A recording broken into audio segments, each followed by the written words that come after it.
Yesterday was absolute chaos. I'm sure you've seen it all over your social media feeds, but the African Cup of Nations final did devolve in a way that was not the greatest for viewers inside and outside the stadium.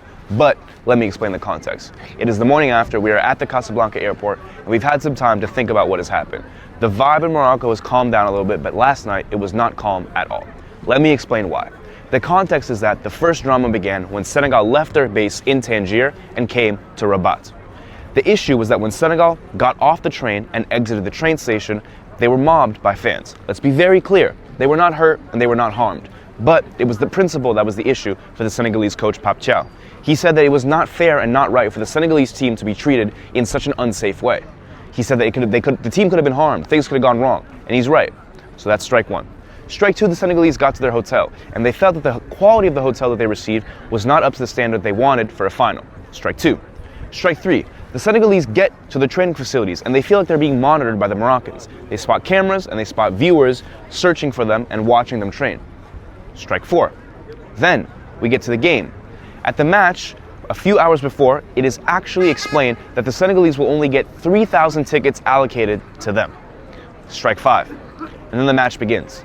Senegal scores a goal. They visually see the ball go into the goal, but it's disallowed. And in my opinion, justifiably. It wasn't a goal, it was offsides. However, the ref did not go check it on VAR. As the game is about to end, Morocco gets a penalty. What happens is that the entire stadium is actually quite unsure of what happened. And so the energy in the stadium was very, very odd.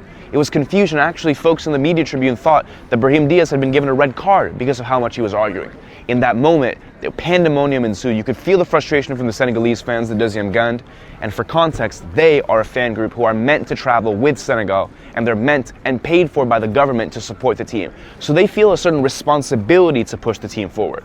When the ref went to VAR, after not having checked VAR for Senegal's goal, the collective agreement between the Senegalese fans was no, we're not going to stand for this. And while it may have been a penalty, and while the referee may have had the right decision, the way that he went about it created a tremendous amount of tension in the stadium and created this moment of absolute frustration between the Senegalese fans and the Moroccans. And that's when the violence ensued. The Senegalese fans pushed themselves onto the banister, started kicking and pushing, and violence really did ensue. We don't condone violence at all, but that is an explanation for why it erupted. The Senegalese players then decided to leave the field. Their coach took them off the field. Pape Thiaw said, no, we're going to leave, we're going to leave, we're going to leave. Mane stayed on the field, as a captain should. And after 5 or 6 minutes passed, he said, no, guys, come back. As men, we'll play this final and close it off. The penalty was saved. Brahim Diaz did something that I think a lot of Moroccans will question for the next 30 to 40 years. He decided to do a light chip. Edouard Mendy caught it. Senegal then went on to kind of retake the momentum. Pape Gueye scored an incredible goal, and Morocco was not able to come back. But if you had questions about why and what happened during that game, that's the explanation. Thank you so much. It's been Five-A-Side in Morocco. We're about to take our flight. We really appreciate all the support this month. Thank you very much.